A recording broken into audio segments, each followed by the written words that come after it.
Thank you, Ms. Oswald. You can read out the court heading, please. Good afternoon. Friday, the 5th day of November, 2021, Court Commercial Court 2 via Zoom at 12:33 p.m. before the Honorable Justice Sabir Williams, Civil Jurisdiction 2020, number 118, in the matter of the FDG Electric Vehicles Limited and in the matter of the Companies Act 1981. Henry Tucker for the petitioner, Jay Hayward for the JPL, and Matthew Watson for the creditor. And my apologies, Mr. Kyle Masters for the petitioner. Thank you. Good morning to all. Good morning, my lady. Good afternoon, my lady. Yes, it is the afternoon. Yes. Afternoon. Yes, Mr. Masters, this is your application. What's the position between? My lady, I'm grateful, my lady. As you would have heard, obviously my learning firm is Hayward, is for the JPLs, Mr. Watson for the company known as Elise, another creditor. The position, as far as we understand it, first of all, our application is for further adjournment. I do not know if your ladyship has had the opportunity to see or review a very brief skeleton argument. Yes, I've read it. Thank you. I'm grateful. So that sets out in broad terms the law as which is uncontroversial, and the reasons why we seek an adjournment. In broad terms, there has been a further restructuring or a development of the restructuring plan, which was exhibited to the affidavits when we were last before you. That restructuring plan is an iteration of the one that was before you before, and envisage basically a version of a debt equity swap, and the development of two of what the investors believe are the viable portions of the business, and will allow the company to be rescued. Now, it still hinges, my lady, on the company maintaining its listing status. We don't strike away from that. That means that the restructuring plan needs to be developed to a point where the Hong Kong Stock Exchange feels as though that the company can continue to operate and meet the rules under the Hong Kong Stock Exchange listing rules by the beginning of next year. Our primary submission, my lady, is that it is right for the adjournment to be granted for a further 3 months. And we say that for 2 months. Is the adjournment being opposed this morning? My letter friend, Mr. Watson, does oppose. Am I to hear the same kind of arguments that I heard on was it the 30th of September? That's correct, my lady. I can say, my lady, of course, I won't trouble you with repeating submissions before. I'll take you specifically to the evidence that's now changed, and you can keep it very focused, my lady. Well, then I'd rather hear from you first. I don't think I need to hear from Mr. Masters first. Yes, I'm grateful, my lady. The directions you made on the last occasion, my lady, was for a 3-month adjournment, and you directed that the JPLs and the petitioner file evidence 7 days before the hearing, and my client 3 days before the hearing. The JPLs complied with that direction and filed their evidence last Friday, but we only received Sino Power's affidavit yesterday, my lady. So it's obviously created difficulties for us to respond to that evidence. My lady, going to the crux of the evidence, and it'll be very short, what I need to direct your attention to. Could I take you first to the affidavit of Mr. Klingerman? Yes, his fifth affidavit. Yes, that's correct, my lady. Have you had an opportunity to read, I think the relevant part is just paragraphs 8 to through to the end? It's only 20 paragraphs, my lady. Yes. But in my respectful submission, that crystallizes where things are currently at. In short, my lady, the JPLs are now informing the court, obviously with the benefit of 3 months behind them. And of course, the JPLs are in full powers, my lady. So, in our respectful submission, the JPL's views ought to hold very strong because they are, in effect, in the driving seat in the restructuring plan, whereas creditors may not necessarily know, particularly my client included, everything that is going on with the restructuring. And in a nutshell, my lady, what the JPLs are saying to you is that they have serious concerns that the restructuring plan is not viable. And they've put those concerns to the court, my lady. That we say is a very significant change of fact from the previous occasion, where, of course, what happened on the prior occasion was a restructuring plan landed very imminently before the hearing, and we would say quite generously that the court was minded to give it a shot. Well, the JPLs have now had a benefit to consider it, and this is what they're reporting, my lady. And in our respectful submission, that there are some fairly obvious things that stand out that the JPL say are not going to be achievable, producing audited accounts. And in paragraph 18 specifically, subparagraphs A to D, they list out specifically the flaws in the plan that give rise to their serious concern. And serious concern is the words used, that it's not viable. Now, the JPLs filed that evidence on Friday, my lady, which would have then facilitated Sino Powers to look at that. And then, obviously, they've decided to put affidavit evidence before the court. When you look at Sino Powers' affidavit, it contains nothing in our respectful submission that goes to address the serious concerns that the JPLs have. Speaking directly for my client, and it's in paragraph 18B of Mr. Klingerman's affidavit, in respect of how it's intended to resolve a lease debt. The JPLs quite rightly note that it involves FDG Kinetic, which of course itself is in liquidation. And that aspect of the proposal alone looks to be very difficult. And so we would say, just looking at it in quite basic terms, my lady, that there's obviously many distressed companies behind FDG Electric Vehicle in terms of subsidiaries.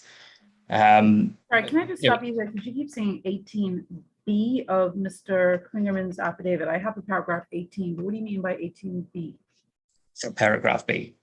My lady, it's Mr. Klingerman's sixth affidavit. Oh, I thought he was directing me to the fifth.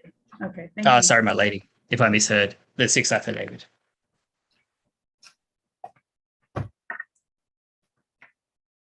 Thank you. Sorry, my lady.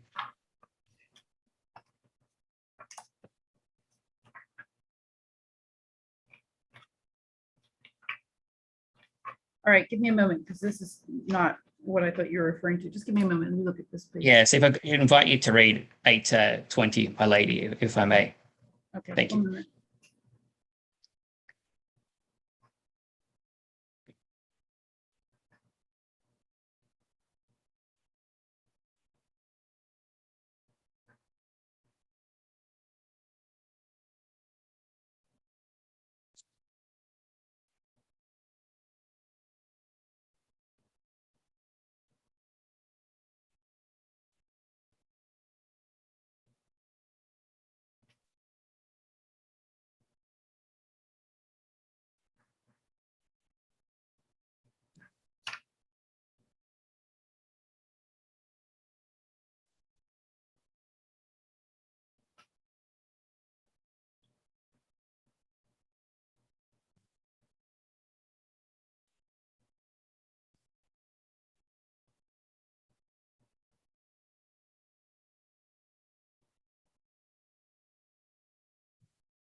Right.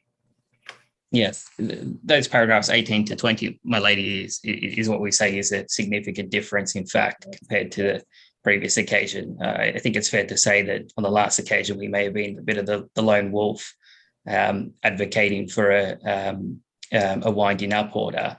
But now you have the JPLs, who are obviously the independent persons appointed before the court, in the driving seat in the whole restructuring plan, identifying some fairly critical things in our respectful submission that are missing from the restructuring plan, and telling the court that they have serious concerns it's not viable.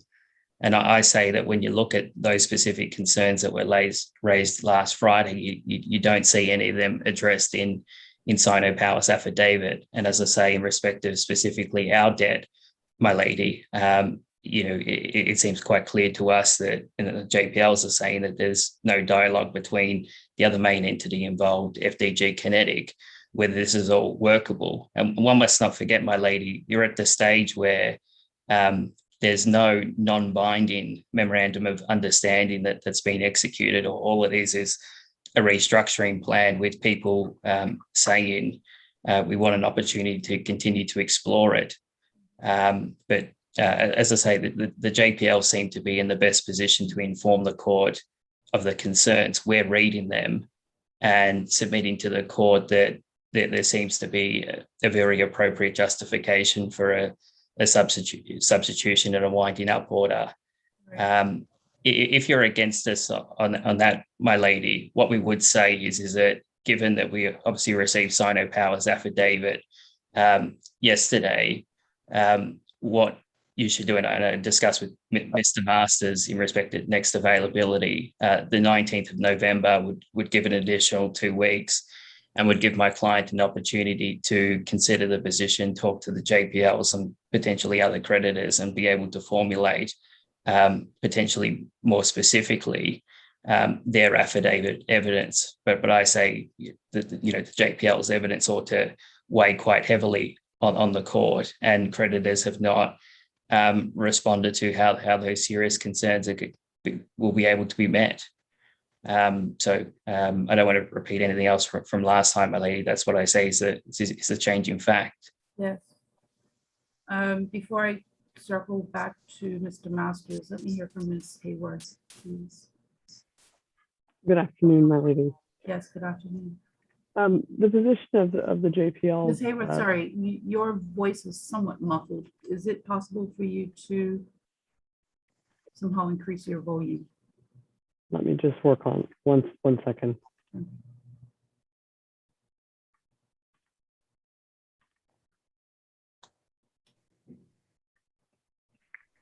Is that any clearer, my lady? It's clear enough. Yes, thank you.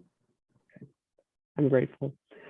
The position of the JPLs this afternoon, my lady, is that the position really has been outlined in the 6th affirmation of Mr. Klingerman.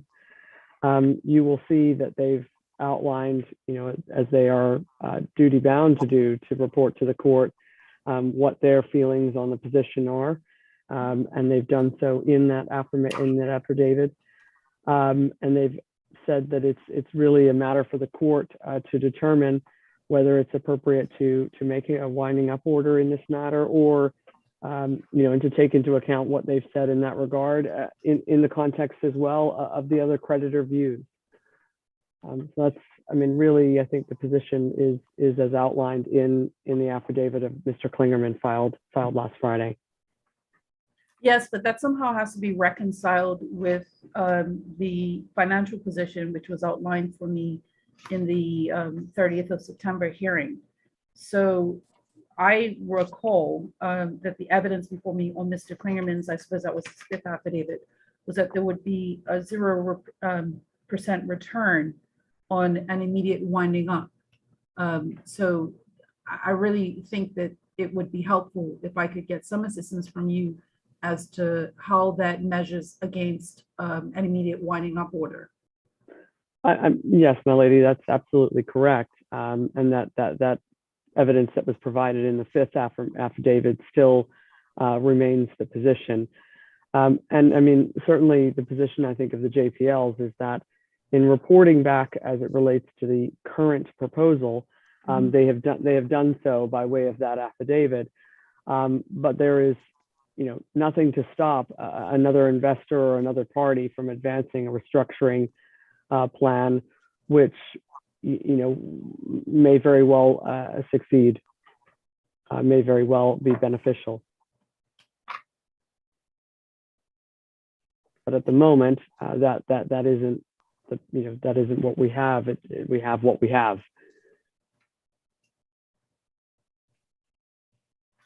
All right, Mr. Masters. Thank you, Ms. Hayward. I'm grateful, my lady. I think standing back from this, if we start with what the proposal actually is, Mhm. the JPLs have given their views on a proposal which was developed in a relatively brief period of time. They received it on the 28th. It was, the ladyship will have the benefit of the English translation, which we only received on the 1st of November. But in broad terms, it's attempting to restructure a company which has several bankrupt or insolvent entities behind it in a way which can give the creditors some protection and some return. That's the goal. In addition to returning the company to solvency. The proposal is not perfect, but the JPLs have pointed out, one of the primary issues the JPLs have pointed out is that they would prefer to see some financials surrounding the battery business, which will effectively be the lead company in the restructuring. We can appreciate that. But it is not to say that the creditors themselves have not looked at this position and said, you know what, we'd rather take the chance of trying to restructure this than have a zero return. What we have now, my lady, is our client, who's a major creditor.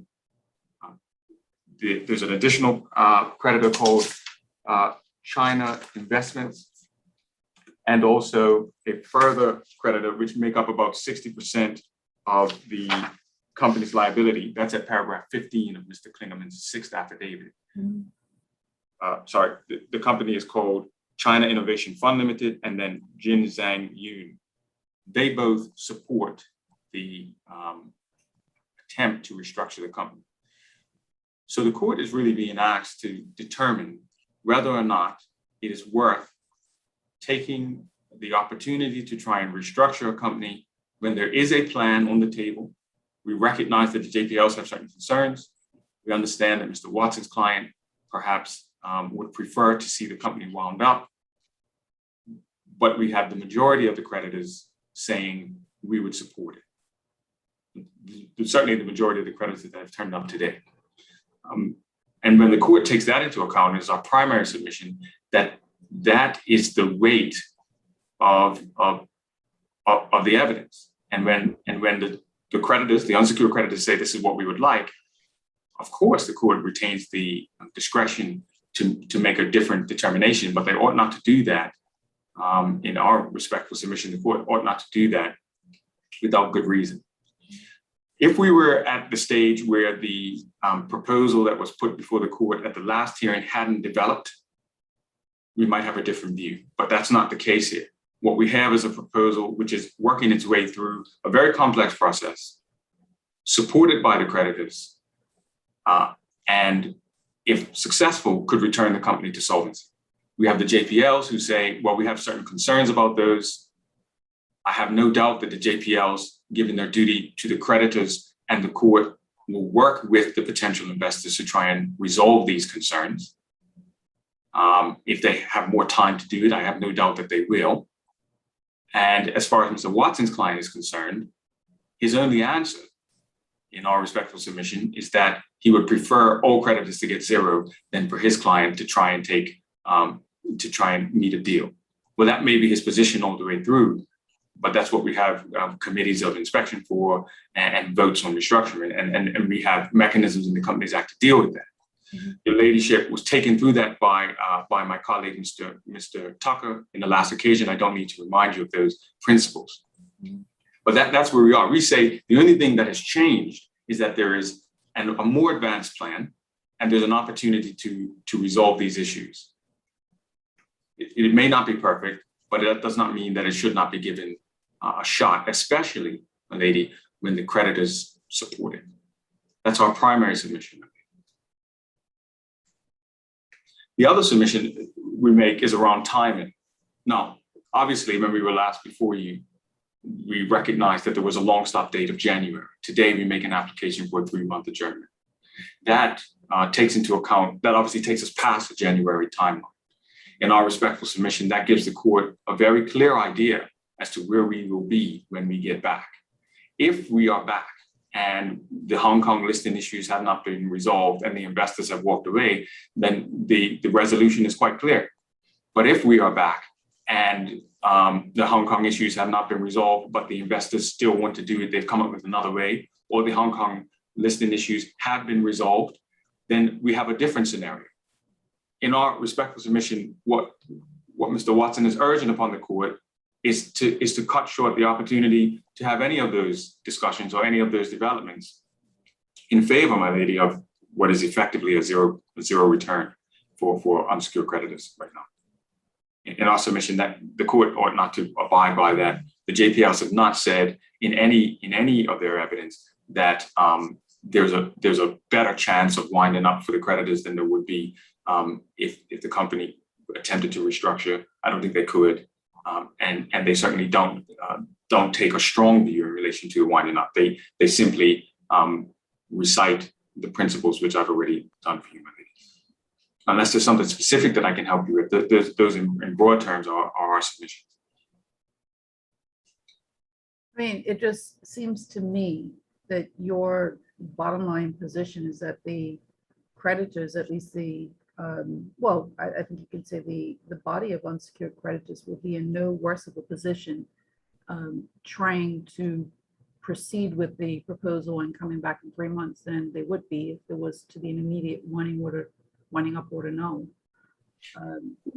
There's a certainty of 0% return at this stage, but there's a possibility of something more lucrative, although the possibility may, on the view of the JPLs, be remote in 3 months from now. Lady, I'd accept almost all of that, except for the part around what the possibility is. I think what the JPLs are in actual fact saying, look, we got a document that we weren't able to understand. We were relying on secondhand information, and based on what we've seen, we have some concerns. And as a result of those, if we can't get those concerns resolved, it is remote. I think during this adjournment, if the court were minded to grant it, it's possible that those concerns could be addressed appropriately between the investors and the JPLs. And I have no doubt, as I said at the top of my submissions, that the JPLs would work with the investors because it is their duty to attempt to secure a return for creditors. But I accept in large part what you say, Maggie. Thank you. All right, so then maybe I should have Mr. Watson just continue. Yes, I'll be brief, my lady. Flesh out the bullet part of your concerns. Yes. Yes, but my lady, it is always repeatedly emphasized to you how large the creditor body is in response and how much they have at stake, my lady. One may think, my lady, that if those creditors saw the JPL's concerns in black and white and had very good responses to them, my lady, they would have set them out in affidavit evidence. And of course, it is for you to decide applications on the basis of evidence before you. What's the benefit of an immediate winding up order to the creditors at this point? Well, it moves things into the next phase, my lady. Well, first of all, I would say these things. One, going into a winding up order, my lady, doesn't shut out altogether the prospect of restructuring. Of course, you can restructure in a liquidation context. Mm-hmm. The second point, my lady, is that whilst it's been said to you that you'll get 0% return to creditors, we don't fully accept that, my lady. It'll just move things into a different phase, for example, where liquidators will start to look at pursuing potential claims, for example, and that's been mentioned previously in affidavit evidence.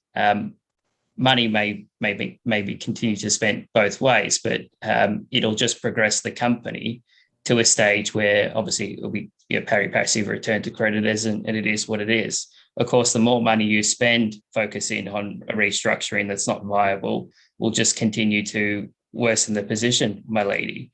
Creditors committee of inspection will be formed, and that will give direction, my lady. Otherwise, you keep going along a process, and we say, potentially won't be an end to it, because the 50% will come to you and say, look, we're the 50%, we still hold hope. We say there must come a logical point in time where all this comes to an end, my lady. And we look at the evidence as it is before us and say, well, on the basis before it, now's the right time to move into the next phase. If there were very good responses to it, the position may be different, my lady, but the JPLs are the ones in the driving seat with, as I say, with the benefit of full information. As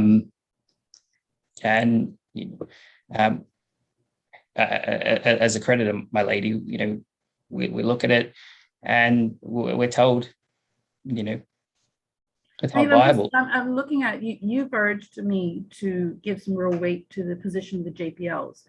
And obviously, I'm going to read the 6th affidavit of Mr. Klingerman with his earlier affidavit evidence.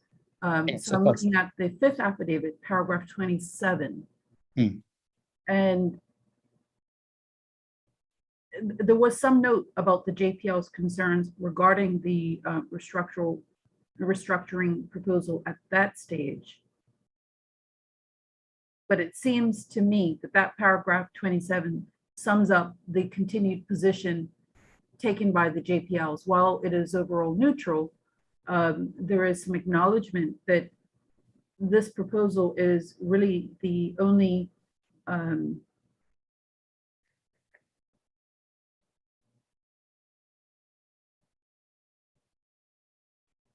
I don't want to paraphrase anyone's evidence, but certainly what I read from it is that this is the only real prospect of getting meaningful return, is as pessimistic as it may seem, having regard to the latest evidence filed by the JPLs. It seems that continues to be their overall position.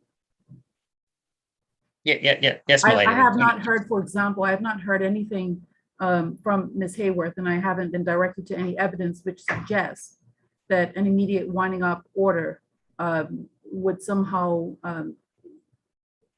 yield any sort of benefit or lucrative result.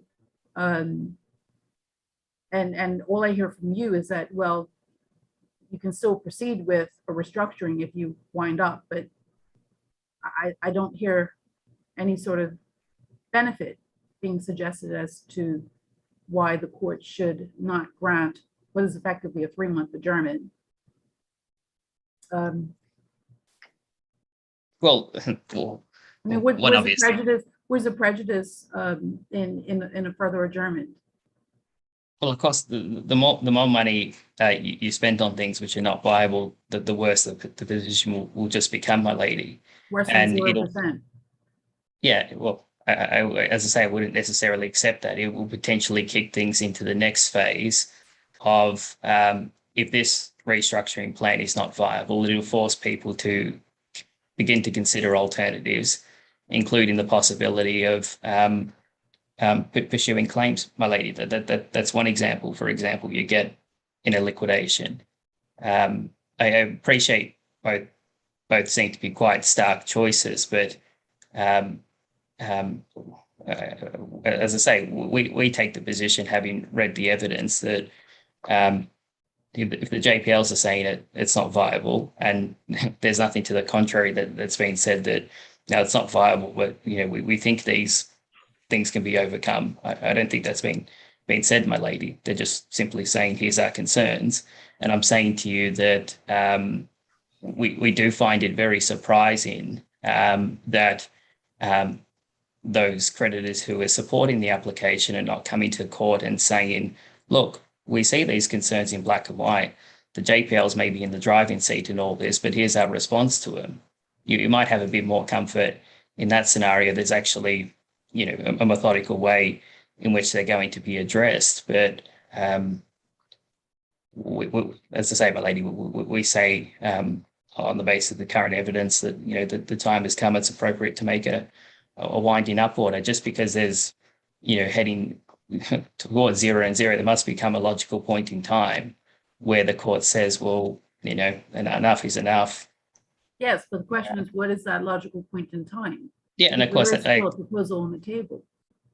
Well, I say that's a matter of discretion for the court, my lady. All I can do is point you to the evidence, which is quite bleak in my opinion. You have others who probably take a far more optimistic view, I say, without necessarily explaining where that optimism comes from. And the court's left in a position of balancing those competing considerations and coming to a view. All I say is that if you're not with me on that, it seems fair, my lady, because I don't see the prejudice in reviewing the position a bit more regularly now that we're heading towards Christmas and sort of New Year. And the JPLs, it seems, will either be able to tell you pretty quickly, in say another few weeks' time, whether or not this is viable or it's not.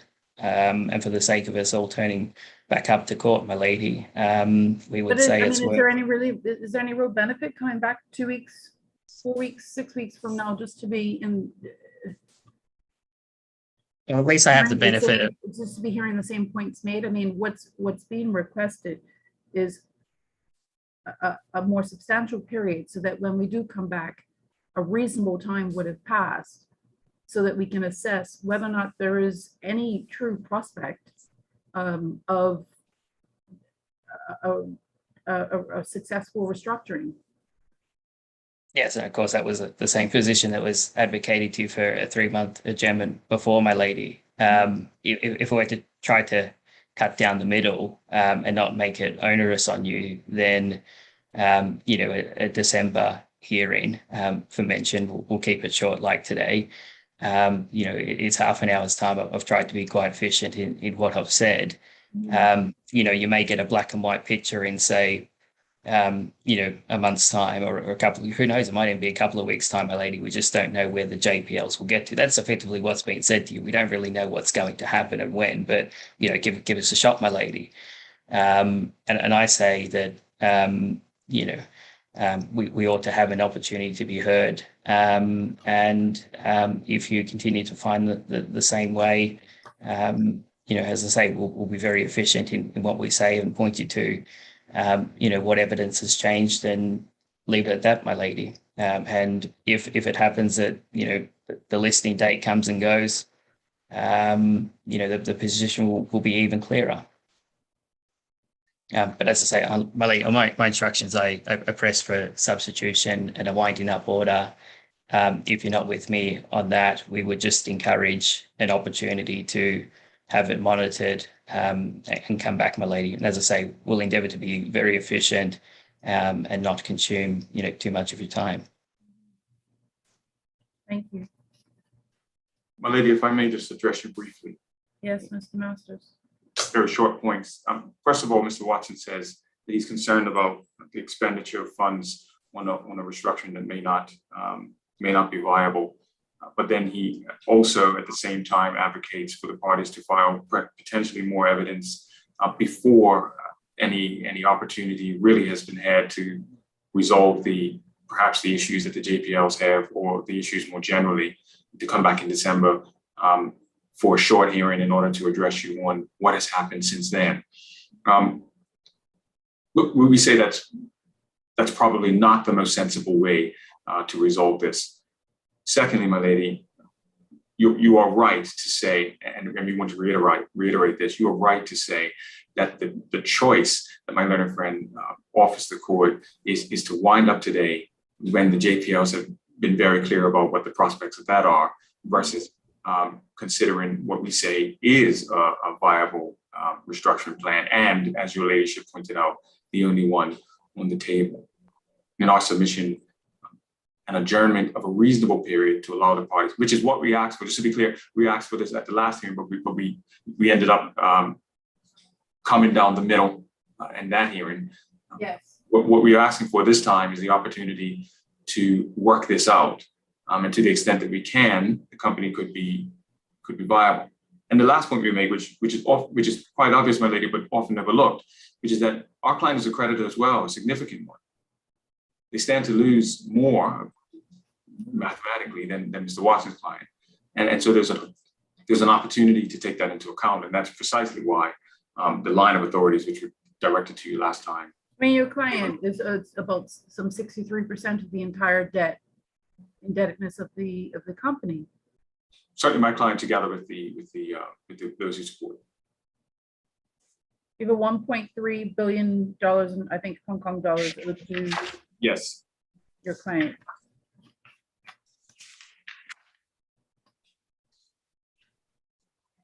Yes, my lady, that's principal plus interest. And I think it was accepted before me that Elise represents about 12.81% of the company's indebtedness. Yes, my lady.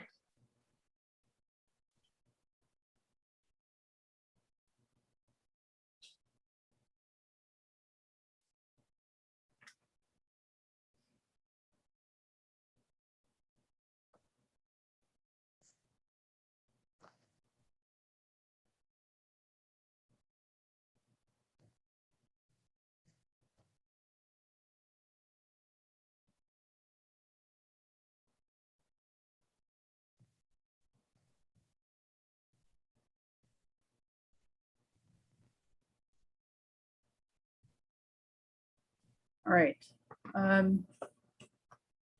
In my judgment, the petitioner should have the adjournment that is sought. I don't see any value in directing for further evidence to be filed. I have obviously been directed to the affidavit evidence of Mr. Matthew Klingerman, and I rely on his evidence, particularly in his 5th and 6th affidavit. It seems to me that there should be a reasonable and significant period to allow the JPLs and the creditors to partake in their respective roles in the proposal which is on the table. I still am concerned about the position if an immediate winding up order was to be made.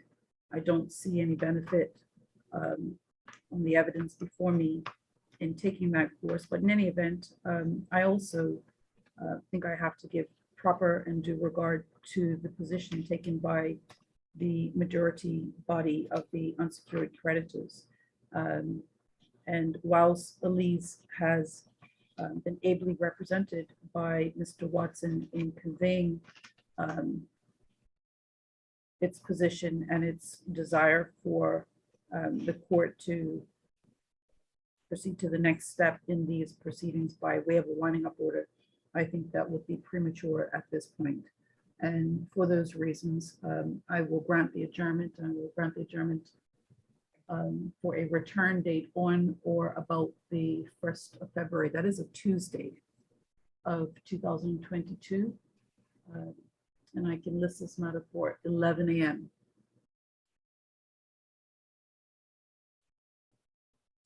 I'm grateful, my lady. If we can have by Zoom. Tuesday, the 1st of February at 11 a.m., if we can have the usual orders in relation to the waiving of the need to re-advertise the petition, we'd be grateful. Yes, thank you. And obviously, where the substitution application is concerned, it was adjourned, signed, died by me on the 30th of September. I won't make any further order on that substitution application. I think that we can revisit the position properly on the 1st of February. Thank you, my lady. Thank you.